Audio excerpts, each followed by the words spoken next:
Ghetto Cowboy, Chapter 24. I'm brushing down Boo when I see 3 black vans pull up in front of the stable and come skidding to a halt. A chill shoots down my neck, and I think, this ain't right. Suddenly, about 20 guys in blue windbreakers jump out and swarm the stables like ants, trekking through the mud and taking pictures and video of everything they see. What the heck is going on? One thing for sure, Harper's not going to be happy. I stand frozen to the ground thinking, if I move, they'll pounce on me too. They just pass me by like I'm invisible, whistling to each other every time they find something that's broken down or beat up because of the storm. Tex pokes his head out of the clubhouse, his big old glasses peering out as he ties his robe up. But he looks as confused as I am. Maybe he thinks he drank too much last night, 'cause he laughing for some reason. It all seemed too crazy. An overweight white man in a dark suit comes over to him, waving a piece of paper and saying he got a court order to shut us down. Tex just stares at him, shaking his head. I don't like this guy neither. Guys in suits make me feel all jumpy. I think they from the city, 'cause all the other dudes got Department of License and Inspection on their jackets. But all Tex do is turn and walk away toward the street. He waving the guy off like he a fly or something. The guy follows him around the corner. I got no idea what to do. Them dudes seem all nervous, like they know a battle's coming. Sure enough, I hear a commotion coming from the street. People is yelling, and the other city dudes rush back to the front. Then I know. Harper's here. When I get to the gate, I see Harper going face to face with the man in the suit. The suit is telling him the stables is unsanitary. He pointing at the huge pile of crap, and the horses is in danger, and he never seen nothing like this, and he gonna shut us down. I know what's coming now, 'cause telling Harp he a danger to these animals is like insulting his mama. It's a throwdown, and one he ain't gonna stand for. 6 or 7 of the other riders come running from down the street. Tex, Jamaica Bob, and the Malcolm X Cowboys all got Harper's back. Everyone's yelling at the suit, and things is getting crazy. I see some of the neighbors looking out their windows, some shaking their heads like they saying, "'Bout time."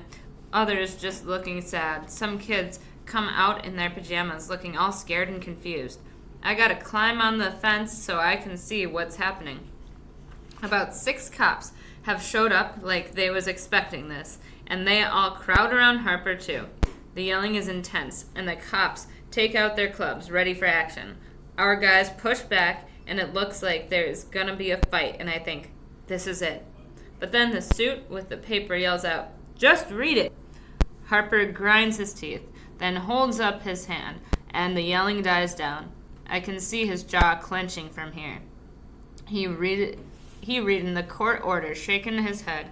The other neighborhood guys is looking over his shoulder. I hear them mutter, "It's a setup. They framed us. They can't do this." Then I spot one of the dudes in the windbreakers coming from behind the corral where the giant pile of you-know-what is. He is a white dude, but he looks super white now, like he's seen a ghost. He starts talking to the suit and pointing back to the pile, which is steaming from all the rain and heat. And 'cause he's so frantic and all, I'm pretty sure I know what they talking about. That white dude just found the body of the dead horse. Man, I see Harper bow his head and breathe slowly. When he gazes up at the sky, I see tears coming down his face, like he knows he ain't got no chance now.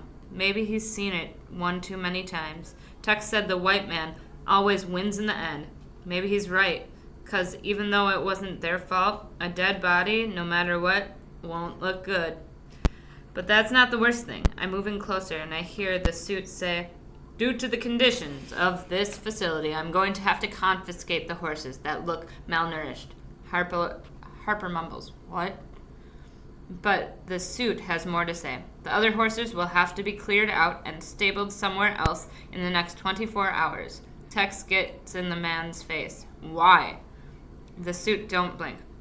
Because come 8 o'clock tomorrow morning, our bulldozers will start to tear down these illegal facilities.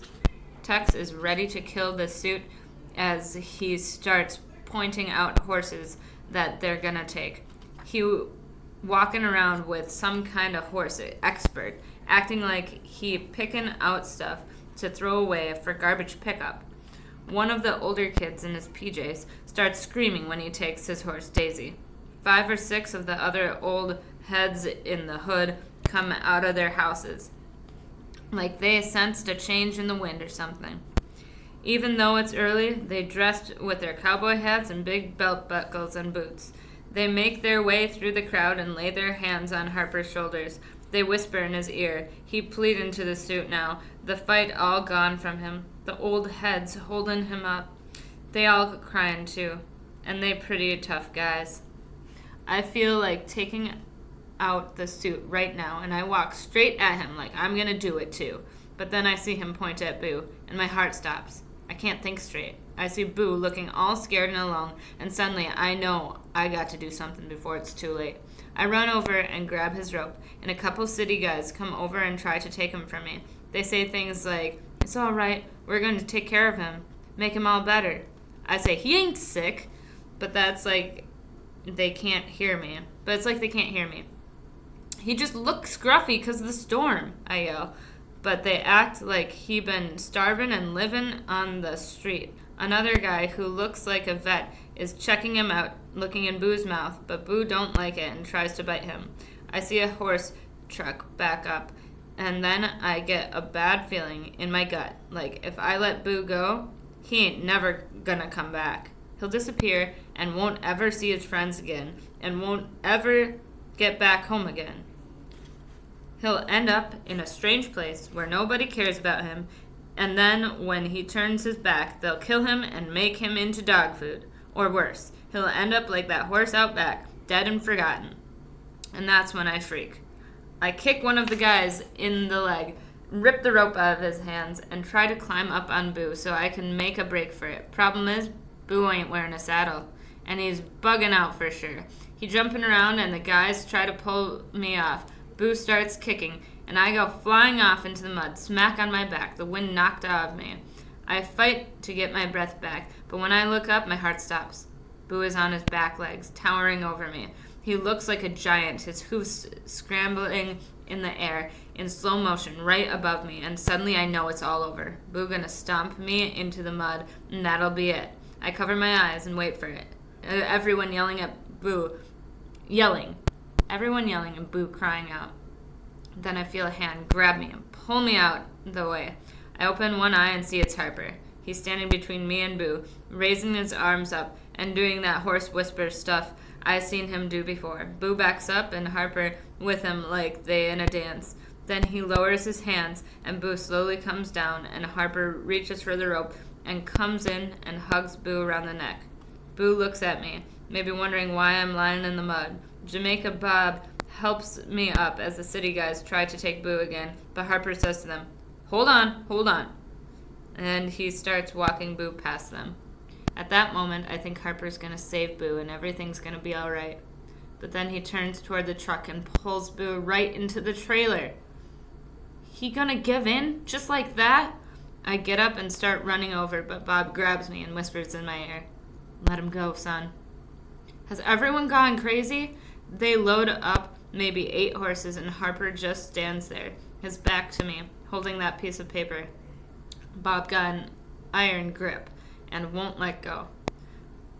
We watch the city guys finish up, and in a few more minutes, they all gone, like it never happened.